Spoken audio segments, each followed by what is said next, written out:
अहमदुहु व नसल्ली अला रसूलिहिल करीम। मेरे भाइयों, मैं आपको एक वाक़या बताता हूँ। एक अल्लाह वाले का और एक कुत्ते का। अल्लाह वाला जो है ना, पहाड़ की चोटी पे रहा करता था और इबादत किया करता था। उसके लिए जन्नती खाने आते, वो खाता।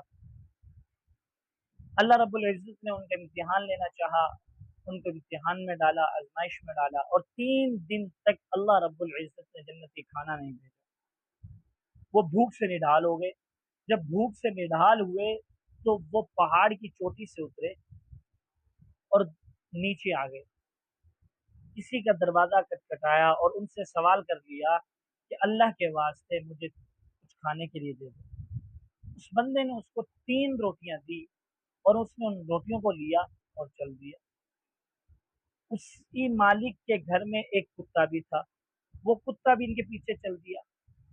अब वो कुत्ता भौंके इनको और इनकी तरफ ऐसे आए जैसे इनके ऊपर हमला करेगा, इनको काटेगा। तो उसने इस कुत्ते को सोचा, एक रोटी डाल देता हूँ, यह रोटी खाने में मसरूफ हो जाएगा और मैं चल दूँ।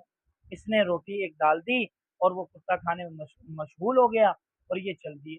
ये चंद कदम आगे गए हैं, कुत्ते ने रोटी को खाया, फिर इनके पीछे, फिर ऐसे ही भौंकने लग गया। इन्होंने सोचा दूसरी रोटी डाल देता हूँ, मेरे लिए एक काफी हो जाएगी और ये कुत्ता खा लेगा। उसने ऐसे ही किया, कुत्ता मसरूफ हो गया, दूसरी रोटी को खाया, खाकर फिर इनके पीछे चल दिया। तीसरी रोटी के साथ भी ऐसा ही हुआ, कुत्ता तीसरी रोटी भी खा गया, फिर भी इनकी तरफ भौंकता रहा और इनके पीछे चल दिया। सल्ला वाले ने कहा कि एक कुत्ते, मैंने तुझे 3 रोटियां डाल दी, जबकि मैं 3 रोटियां तेरे ही मालिक से लेकर आया हूँ और तुझी ही को खिला दी हैं, अब क्यों भौंक रहा है? फिर अल्लाह रब्बुल इज़्ज़त ने इस कुत्ते को बोलने की ताकत दी। ये कुत्ता बोला और कहा कि तुझे अल्लाह रब्बुल इज़्ज़त जन्नती खाने भेजता है, जन्नती खाने भेजता है, जन्नती खाने तुझे भेजता है।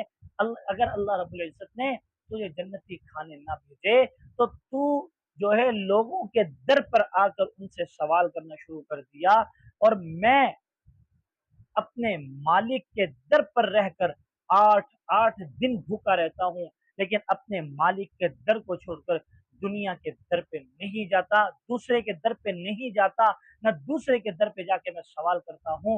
मैं अपने मालिक के साथ वफादारी निभाता हूँ। और अगर आज अल्लाह रब्बुल इज़्ज़त ने तुझे जन्नती खाने ना दिए तो तू अपने मालिक के साथ वफादारी निभाने की बजाय उनके साथ जो है अपने इम्तिहान में जो है कामयाब होने की बजाय तो दुनिया के दर पर आकर झोली उठाकर तूने मांगना शुरू कर दिया, अपनी पेशानी को दुनिया के सामने रख कर तूने मांगना शुरू कर दिया। तो मेरे भाइयों, हमारे ऊपर जितनी भी परेशानी आ जाए, जितनी भी टेंशन आ जाए, दुख आ जाए, तो ये चीज हमें सबक देती है कि ये तकलीफ, ये मुसीबत, ये पहाड़, ये जो है मसाइब के पहाड़, मुसीबतों के पहाड़, ये अल्लाह के रब्बुल इज़्ज़त की तरफ से तुम्हारे ऊपर आजमाइश हैं। तुम्हारे ऊपर जो है अल्लाह की तरफ से ये इम्तिहानात की आजमाइश हैं। इनमें हमने कामयाब होना है।